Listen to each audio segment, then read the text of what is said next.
Hello friends, welcome to our channel. இன்றைக்கி நம்ம சேனலில் எல்லாருக்குமே ரொம்ப பிடிச்ச ரசம் எப்படி மல்லி, ஜீரகம், மிளகுலாம் இடித்து ரொம்ப சூப்பராக செய்கிறது தான் பார்க்க போகிறோம். நம்ம வீட்டில் ஒவ்வொரு நாள் ரசம் வைக்கும்போதும் ஒவ்வொரு மாதிரி டேஸ்ட்டில் வரும். அந்த மாதிரி இல்லாமல் நான் சொல்கிற அளவு கூட நீங்கள் செஞ்சு பாருங்கள், டேஸ்ட் ரொம்பவே பிரமாதமாக வரும். வாங்க இப்போ எப்படி செய்யலான்னு பார்க்கலாம். அது பார்க்குறதுக்கு முன்னாடி நம்ம சேனலுக்கு இப்போ தான் நீங்கள் ஃபஸ்ட் டைம் வந்திருக்கீங்கன்னா மறக்காமல் இந்த வீடியோக்கு ஒரு லைக் பண்ணிவிட்டு சேனலை சப்ஸ்கிரைப் பண்ணி பக்கத்தில் இருக்க பெல் ஐக்கானை ஆன் பண்ணி வச்சுக்கோங்க. அப்போ தான் நம்ம போடுற ரெசிபிஸ் உடனே உங்களுக்கு சேரும். நம்ம சேனல் ஆரம்பித்து 2 மாதத்துக்கு மேலே ஆகுது. நிறைய பேர் வீடியோ பார்க்குறீங்க, லைக் பண்ணுறீங்க, ஆனால் சப்ஸ்கிரைப் பண்ணுறது இல்லை. இன்னும் 1% மக்கள் கூட சப்ஸ்கிரைப் பண்ணலான்னு பார்க்கும்போது கஷ்டமாக இருக்குது. சப்ஸ்கிரைப் பண்ணி கொஞ்சம் சப்போர்ட் பண்ணுங்கள்.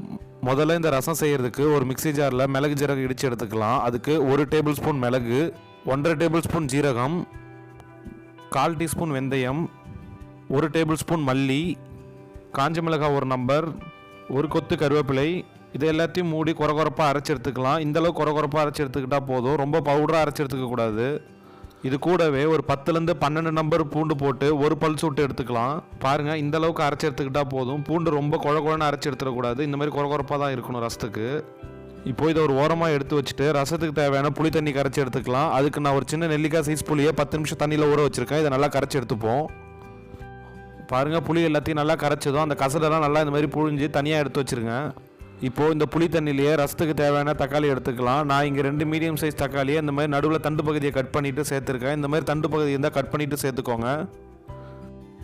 இப்போது நம்ம சேர்த்துருக்க தக்காளி எல்லாம் கையாலேயே நல்லா மசிச்சு விட்டு எடுத்துப்போம். தக்காளி எல்லாத்தையும் நல்லா மசிச்சு விட்டு எடுத்ததுக்கப்புறமா ரசம் நல்லா வாசனையாக இருக்கிறதுக்காக கொஞ்சோண்டு மல்லித்தழை ஆட் பண்ணி அதையும் இது கூட நல்லா மசிச்சு விட்டுப்போம். இப்போது இந்த ரசத்துக்கு 1/4 டீஸ்பூன் மஞ்சள் தூள், ரசத்துக்கு தேவையான அளவுக்கு உப்பு. இப்போது இந்த மஞ்சத்தூள் உப்பு எல்லாத்தையும் நல்லா ஒரு டைம் மிக்ஸ் பண்ணி விட்டுட்டு ரசத்துக்கு தேவையான அளவுக்கு தண்ணி ஊற்றி ஓரமாக எடுத்து வச்சுருங்க. இப்போது இந்த ரசத்தை தாளிக்கிறதுக்கு ஒரு வானலில் 2 டேபிள் ஸ்பூன் எண்ணெய் ஊற்றிப்போம். எண்ணெய் நல்லா சூடானதோ தாளிப்புக்காக 2 காஞ்ச மிளகா, 1/4 டீஸ்பூன் கடுகு நல்லா பொரிஞ்சு வந்ததும் 1 கொத்து கருவேப்பிலை ஆட் பண்ணி எல்லாத்தையும் ஒரு டைம் நல்லா மிக்ஸ் பண்ணி விட்ருங்க. இந்த ஸ்டேஜில் நம்ம அரைச்சி வச்சுருக்க மிளகு ஜீரகத்தை இதோட சேர்த்துட்டு இது கூடவே கொஞ்சோண்டு பெருங்காயத்தூள் சேர்த்து எல்லாத்தையும் ஒரு 2 நிமிஷம் மீடியம் ஃப்ளேமில் வதக்கி விட்டுக்கிட்டே இருங்க. மிளகு ஜீரகம் பூண்டுலாம் ஒரு 2 நிமிஷம் வதங்கினதுக்கு அப்புறமா நம்ம கரைச்சி வச்சுருக்க புளி தண்ணி அதில் சேர்த்துப்போம். புளி தண்ணி சேர்த்ததுக்கப்புறமா அடுப்பை லோ ஃப்ளேமுக்கு மாற்றிட்டு அப்படியே விட்டுறணும். ஹை ஃப்ளேமில் வச்சு எப்பயுமே ரசம் வைக்கக்கூடாது. லோ ஃப்ளேமில் வச்சு அது கொதி வந்ததுக்கப்புறம் தான் ரசத்தை ஆஃப் பண்ணணும். இப்போது நான் அடுப்பை மீடியம் ஃப்ளேமில் வச்சு ஒரு 10 நிமிஷம் ஆகியிருக்கும். இப்போ அங்கங்கே கொதி வர ஆரம்பிச்சிச்சு. இந்த டைமில் அடுப்பை ஆஃப் பண்ணிவிட்டு ஃபைனலாக கொஞ்சோண்டு மல்லித்தழை சேர்த்துட்டு எல்லாத்தையும் ஒரு டைம் மிக்ஸ் பண்ணி விட்டுட்டா ரசம் ரெடி ஆகிடுச்சு. இதே மாதிரி உங்கள் வீட்டில் செஞ்சு சாப்பிட்டு பாருங்கள், ரொம்பவே டேஸ்ட்டு சூப்பராக வரும். இந்த வீடியோ பிடிச்சிருந்தா மறக்காமல் இந்த வீடியோக்கு ஒரு லைக் பண்ணிவிட்டு சேனலை சப்ஸ்கிரைப் பண்ணி விட்ருங்க. அப்போ தான் நம்ம போகிற ரெசிபிஸ் உடனே உங்களுக்கு சேரும்.